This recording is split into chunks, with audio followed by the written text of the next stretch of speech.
ஆண்டுதோறும் இந்த ஒரு நாள் தமிழர் மனதில் அழியாத ஒரு வடுவாக காணப்பட்டு கொண்டிருக்கிறது. 3000க்கும் மேற்பட்ட தமிழர்கள் இந்த ஒரு கலவரத்தின் போது கொல்லப்படுகிறார்கள். 1,00,000க்கும் மேல தமிழர்கள் ஏதிலிகளாக மாற்றப்படுகிறார்கள். இக்கால ஆயுத வழி போராட்டத்திற்கு இந்த ஒரு கலவரம் தான் மிக முக்கிய டேர்னிங் பாயிண்டாக அமைந்திருக்கிறது. இதற்கான காரணம் என்ன? ஜூலை கலவரத்தினுடைய உண்மையான நோக்கம் என்ன? அதனால் பயனடைந்தவர்கள் யார்? இது எவ்வாறு பரவலடைந்து செல்கின்றது? இதற்கு ஏனைய நாடுகள் என்ன மாதிரியான கண்டனங்களை முன்வைத்தார்கள் போன்ற விடயங்களை இந்த காணொலியில் நாங்கள் பார்க்க போகிறோம். வாங்க காணொலிக்குள்ள போகலாம்.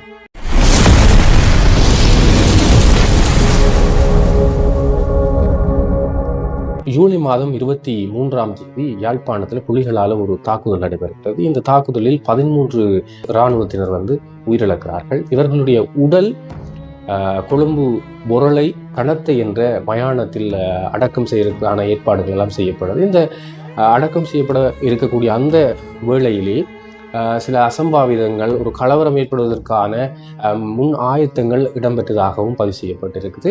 இரவு நேரம் அந்த மயானத்தில் கல்லறைகள் உடைக்கப்படுவதும் அதில் கலவரம் ஆரம்பிக்கப்படுவதற்கான சில செயற்பாடுகள் நடந்ததாக போன்ற தகவல்களும் இணையதளத்தில் பார்க்கக்கூடியதாக இருக்கிறது. அந்த பொருளை மயானத்தில் கல்லறைகள் இடிக்கப்படுகின்ற நேரத்தில் அப்துல் காபூர் என்ற அந்த பொருளை கண்காணிப்பாளர், அதாவது போலீஸ் உத்தியோகத்தர் அந்த கலவரத்தை அடக்கக்கூடிய புகைப்படத்தை பார்க்கக்கூடியதாக இருக்கிறது.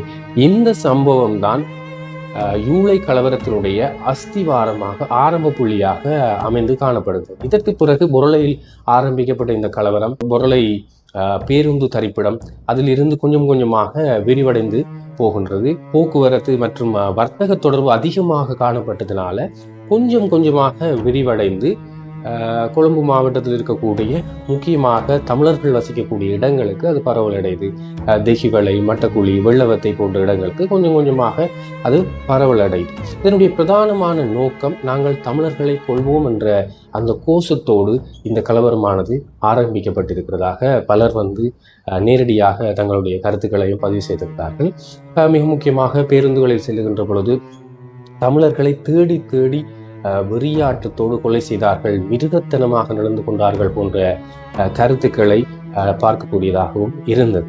அதில் மிக முக்கியமாக ஒரு புகைப்படம், அந்த ஜூலை கலவரத்தினுடைய ஒரு அடையாளமாக அல்லது ஒரு அழியாத வடுவாக இன்றும் எங்கள் கண் முன்னாலே நிற்கக்கூடிய ஒரு புகைப்படம் கூட நாங்கள் பார்க்கக்கூடியதாக இருக்குது. அந்த புகைப்படத்தில் ஒரு தமிழ் இளைஞன் நிர்வாணமாக்கப்பட்டு பொருளை பேருந்து நிலையத்தில் சுற்றி சிங்கள காடையர்கள் சிரித்தபடி இருக்கக்கூடிய அந்த ஒரு புகைப்படம், ஒரு சிங்கள இளைஞன் அவரை காலால் தூக்கி உதையக்கூடிய அந்த சம்பவம் இன்றும் அதை பார்க்கிறவர்களுக்கு பதைக்க வைக்கக்கூடியதாக இருக்கிறது. இந்த புகைப்படத்தை சந்திரகுப்த அபயசிங்க என்ற ஒரு புகைப்பட கலைஞன் தான் பல்வேறு உயிர் அச்சத்துக்கு மத்தியில் இந்த புகைப்படத்தை அவர் எடுத்திருந்ததும் குறிப்பிடத்தக்க ஒரு விடயமாக இருந்தது. இது மட்டும் இல்லாமல் இந்த கலவரத்தின் போது தமிழர்களுடைய கடைகள், தொழிற்சாலைகள், அவர்களுடைய வீடுகள் என்பன கண்மூடித்தனமாக அழிக்கப்பட்டது. குறிப்பாக ஒரு கடை, தமிழர்களுடைய கடை இருக்குமான்னு சொன்னால் அங்கே போயிட்டு எந்தவித பேச்சுக்களும் உடனே அவரை அடிக்கிறது, அவரை வெட்டுறது, கொலை செய்கிறது, எரிக்கிறது, கடையோடு சேர்த்து எரிக்கிறது, இந்த மாதிரியான செயற்பாடுகள்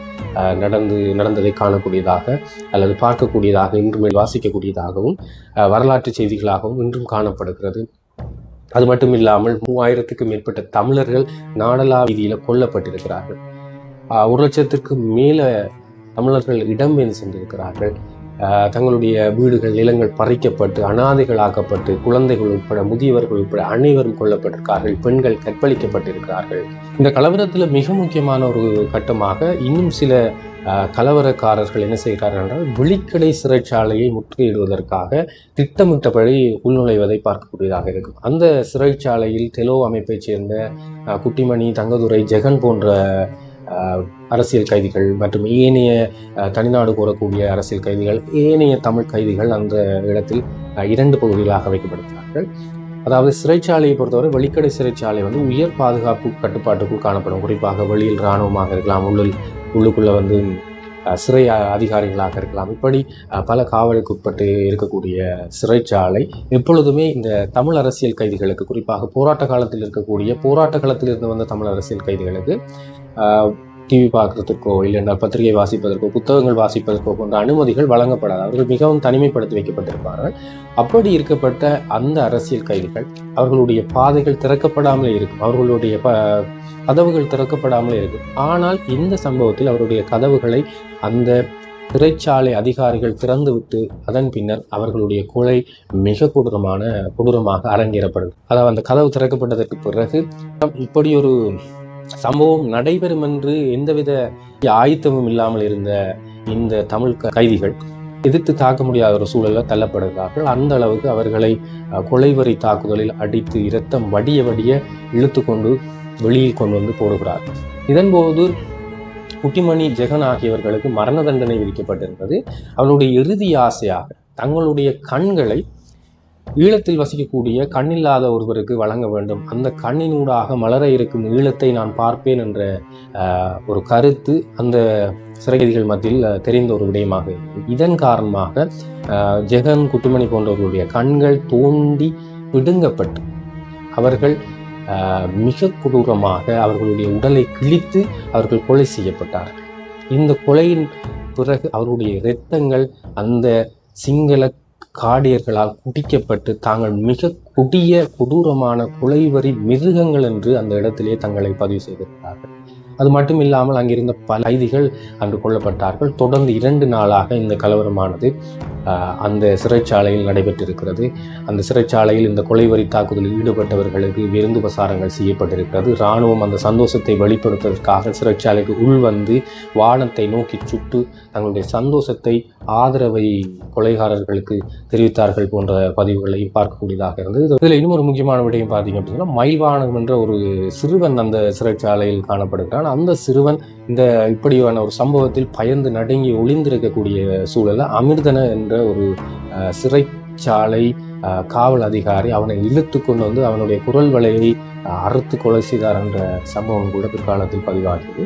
அதற்கு பிறகு 2வது நாளும் இந்த கலவரமானது கொஞ்சம் கொஞ்சமாக தொடர்ந்து இன்னொரு பகுதியில் இருக்கக்கூடிய அந்த தமிழ் கைதிகளின் பக்கம் அது போகின்றது. அவர்கள் ஏற்கனவே இந்த முதல் நாள் நடந்த சம்பவத்திற்கு பிறகு ரங்கராசா என்ற ஒரு போராளியும் காணப்படுகிறார். அவர் பலத்த காயமடைந்து அன்று கொழும்பு வைத்தியசாலைக்கு கொண்டு செல்லப்படுகிறார். ஆனால் எந்த ஒரு வைத்தியர்களும் அவருக்கு வைத்தியம் செய்யமாட்டேன் என்ற ஒரு விடயத்தை கூட பார்க்கக்கூடியதாக. ஒரே ஒரு பெண் வைத்தியர் அவருக்கு வைத்தியம் செய்து அவரை பிழைக்க வைத்ததாகவும், அவர் பிற்காலத்தில் கலவரத்தில் நடந்த பல சம்பவங்களை பற்றி கூறியதாகவும் போன்ற விடயங்கள் பார்க்கக்கூடியதாக. இவ்வாறு மிக கொடூரமாக வெளிக்கடை சிறைச்சாலை என்பது ஜூலை கலவரத்தில் மிக முக்கியமான ஒரு சம்பவமாக காணப்படுவதை பார்க்கக்கூடியதாக இருக்கிறது. இது மட்டும் இல்லாமல் இந்த கலவரமானது கொழும்பு நகரை தாண்டியும் மலையக மக்கள் நோக்கி, மலையக தமிழர்களின் பக்கமும் கொஞ்சம் கொஞ்சமாக அது பரவலடைந்தது என்பதுதான் மிக முக்கியமான ஒரு சோக நிகழ்வாக பார்க்கக்கூடியதாக இருக்குது. என்று சொன்னால், இலங்கையை பொறுத்தவரை சுற்றுலாத்துறை, அதை தாண்டி பெருந்தோட்டத்துறை தான் இலங்கையினுடைய பொருளாதார முதுகெலும்பாக காணப்படுகிறது. 1946ஆம் ஆண்டு இலங்கையில் 11.70% மலையக தமிழர்கள் காணப்படுகிறார்கள். இந்த தமிழர்களுடைய அரசியல் ரீதியான தாக்கத்தை கட்டுப்படுத்த வேண்டும் என்பதற்காக பிற்காலத்திலே தமிழ்நாட்டு நோக்கி நாடு கடத்தப்படுகிறார்கள். இதன் அடிப்படையில் 1981ஆம் ஆண்டு 5.60% மலையக தமிழர்கள் இங்கு காணப்படுகிறார்கள். ஆன போதிலும் இந்த மலையக தமிழர்கள் மீதும் இந்த 1983 ஜூலை கலவரம் கட்டவிழ்ப்பட்டது என்பது மிக சோகமான ஒரு நிகழ்வாக பார்க்கக்கூடியதாக இருக்கிறது. அந்த வகையிலே பதுளை மாவட்டத்தில் இந்த கலவரமானது கொஞ்சம் கொஞ்சமாக ஆரம்பிக்கப்படுகிறது. குறிப்பாக 24ஆம் தேதி நாடளாவிய ரீதியில் இலங்கையில் ஊரடங்கு சட்டம் பிறப்பிக்கப்படுது. இதனுடைய காரணத்தினால தமிழர்களுடைய கடைகள் திறக்கப்படாத சூழல் இருந்தது. ஆகவே ரந்தனிகள என்ற ஒரு அதிகாரி, நீங்கள் கடைகளை 27ஆம் தேதி 7 மணிக்கு திறக்கலாம் என்ற ஒரு அறிவிப்பை விடுகிறார். இதன் அடிப்படையில் தமிழ் வியாபாரிகள் தங்களுடைய கடைகளை திறக்கிறார்கள். என்னென்னு சொன்னால், கடைகள் திறக்கப்பட்டிருக்கிற பொழுதுதான் கடைகளை கொளுத்தலாம் என்ற ஒரு காரணத்தினால கடைகள் திறக்கப்படுகிறது. அதன் அடிப்படையில் 15 பேர் கொண்ட ஒரு குழு என்ன செய்தன்னு சொன்னால், இந்த கடைகள் மீது பெட்ரோல் குண்டுகளை வீசி எரித்தார்கள். அதன்போது பல்வேறு பொருட்களையும் சேர்த்து எரித்தார்கள் போன்ற நிகழ்வுகள் காணப்பட்டது. அது மட்டும் இல்லாமல் அரச போக்குவரத்து ஊழியர்கள் எல்லாம் என்ன செய்கிறார்கள் என்று சொன்னால் தமிழர்களை அழிப்பேன், தமிழர்களை ஒழிப்பேன் என்ற கோஷங்களோடு பௌத்த விகாரைகளில் இருந்து வந்த சில நிகழ்வுகளும் இந்த ஜூலை கலவரத்தின் போது பதிவு செய்யப்பட்டிருக்கு. அந்த அளவுக்கு அரசு இயந்திரங்கள் இந்த போராட்டக்காரர்களுக்கு முழு ஒத்துழைப்பை வழங்கியது என்று சொல்வதோடு ஐக்கிய தேசிய கட்சியினுடைய உறுப்பினர்கள், மாநகர சபை உறுப்பினர்கள் போன்றவர்கள் முழுதாக இந்த கலவரத்திற்கு தங்களுடைய ஒத்துழைப்பை வழங்கினர். குறிப்பாக கதுளை மாநகர சபையினுடைய உறுப்பினர் நியூட்டன் டயஸ் என்பவர் இந்த சம்பவத்தில் ஈடுபட்டிருக்கக்கூடிய கலவரக்காரர்களுக்கு நான் பொலிஸை பார்த்துக் கொள்கிறேன், நீங்கள் கலவரத்தை பார்த்துக் கொள்ளுங்கள் என்ற விடயங்கள் கூட பதிவு செய்யப்பட்டிருக்கிறது. அந்த அளவுக்கு இந்த ஐக்கிய தேசிய கட்சியினுடைய உறுப்பினர்கள், அவர்களுடைய நிர்வாகிகள் இந்த கலவரத்தில் பெருமளவு பங்களிப்புகளை வைத்திருக்கிறார்கள் போன்ற தகவல்களையும் அறியக்கூடியதாக இருந்தது. மதுரை மாவட்டத்தில் ராமநாதன் என்ற ஒரு செல்வந்தர் காணப்படுகிறார். இந்த கலவரம் கொஞ்சம் கொஞ்சமாக வளர்ச்சியடைந்து குறிப்பாக செல்வந்தர்களாக இருக்கிறவர்கள், செல்வாக்குடையவர்களாக இருக்கிறவர்களை டார்கெட் பண்ணக்கூடிய ஒரு நிகழ்வாகவும் இந்த கலவரம் காணப்பட்டிருக்கிறது. அந்த செல்வந்தர் தன்னுடைய வீட்டை சுற்றி பல்வேறு கலவரக்காரர்கள் வந்திருக்கின்ற பொழுது அவர் வீட்டுக்குள்ளே தன்னுடைய பாதுகாப்புக்காக வைத்திருந்த கைத்துப்பாக்கியோடு காணப்படுகிறார். இந்த சந்தர்ப்பத்தில் போலீஸ் உத்தியோகத்தர் வெளியே வருமாறு அழைத்ததற்கு இணங்க அவர் அந்த ஒரு துப்பாக்கி வைத்துக்கொண்டு தன்னையும் தன்னுடைய குடும்பத்தையும் பாதுகாக்க முடியாது என்ற ஒரு சூழலில் வெளியே வருகிறார் தன்னுடைய 3 வயது மகன். அப்படி வருகின்ற அவரையும் எரித்து கொண்டு அவருடைய குடும்பத்தையே எரித்து கொண்ட சம்பவம் கூட மதுரை மாவட்டத்தில் பதிவாகி இருக்கிறது. இதுபோல பல்வேறு சம்பவங்கள் நுவரெலியா, மாத்தளை, கண்டி போன்ற பிரதேசங்களில் பதிவாகி இருப்பது மிகச் சோகமான ஒரு நிகழ்வாக பார்க்கக்கூடியதாக இருக்கிறது. அந்த வகையில் இந்த கலவரத்திற்கு மிக முக்கியமாக அரசு இயந்திரங்கள், அரசாங்கம் ஒத்துழைப்பு வழங்கியிருக்கிறது. அல்லது என்று சொன்னால் அவர்கள் கலவரம் இடம்பெறட்டும் என்று சொல்லி ஒதுங்கி இருந்தார்கள் என்ற போன்ற பல்வேறு குற்றச்சாட்டுகள் எதிர்க்கட்சியாக இருக்கலாம், சுயேட்சை தனிநபர்களாக இருக்கலாம், அப்படி பலரால் முன்வைக்கப்பட்ட ஒரு கருத்துக்களாக பதிவுகளாக பார்க்கக்கூடியதாக இருக்கிறது. அந்த வகையிலே அன்றைய நாட்டினுடைய ஜனாதிபதியாக இருந்த ஜே.ஆர். ஜெயவர்தனா அவர்கள் இந்த கலவரத்திற்கு முக்கிய பங்களிப்பினை வகித்திருக்கிறார் என்ற பல குற்றச்சாட்டுகள் வைக்கப்படுகிறது. அந்த வகையான குற்றச்சாட்டுகளில் முதலாவதாக இந்திய ராஜ்யத்தில் டெய்லி டெலிகிராஃப் என்ற ஒரு நாளிதழுக்கு அவர் வழங்கிய பேட்டி, நான் தமிழர்களை பட்டினி போட்டால் சிங்களவர்கள் சந்தோஷப்படுவார்கள் போன்ற கருத்துக்களை முன்வைத்திருப்பார். அதற்கு பிறகு இந்த கலவரம் இடம்பெற்றிருக்கும். அது மட்டுமில்லாமல் இடதுசாரி கட்சிகளின் மீது அவர் கொண்டிருந்த வெறுப்பு, இடதுசாரி கட்சிகளை தடை செய்ய வேண்டும் போன்ற இந்த கலவரத்தை உண்டு பண்ணி விட்டார் என்ற கருத்துக்களும் இருக்கிறது. பின்னாட்கள் ஜேவிபி, கம்யூனிஸ்ட் கட்சிகளை தடை செய்தல் போன்ற விடயங்களும் இந்த நாட்டில் நடைபெற்றிருக்கிறது. அது மட்டும் இல்லாமல் தன்னுடைய அரசாங்கத்தை பாதுகாப்பதற்கும் சிங்கள மக்களை சிங்கள தேசியவாதத்தின் பால் ஐக்கியப்படுத்தி தமிழர்களுக்கு எதிராக திருப்பிவிடக்கூடிய நிகழ்வுமாக இந்த ஜூலை கலவரம் நடந்தேறியிருக்கிறது போன்ற பார்வையும் காணப்படுகிறது. இது மட்டுமில்லாமல் நாடாளுமன்றத்தில் தமிழர்களுடைய அரசியல் அதிகாரத்தை குறைத்து அவர்களை ஒன்றுமில்லாதவர்களாக மாற்ற வேண்டும் போன்ற செயற்பாடுகளும் இதனூடாக நடந்தேறியிருக்கிறது. இதன் அடிப்படையில் தான் பிற்காலத்தில் தமிழ் அரசியல் தலைமைகளை நம்பி வேலையில்லை என்று சொல்லி தமிழ் இளைஞர்கள் ஆயுத வழிக்கு தங்களை முற்றுமுழுதாக இணைத்துக் கொள்கிறார்கள். மட்டுமில்லாமல் இந்தியா போன்ற நாடுகள் இதற்கு பல்வேறு கண்டனங்களை தெரிவித்தது. குறிப்பாக இந்தியாவினுடைய பிரதமராக இருந்த இந்திரா காந்தி அவர்கள் அரசியல் ரீதியாகவும் தூதரக ரீதியாகவும் பல்வேறு அழுத்தங்களை இலங்கை அரசாங்கத்திற்கு கொடுத்தது.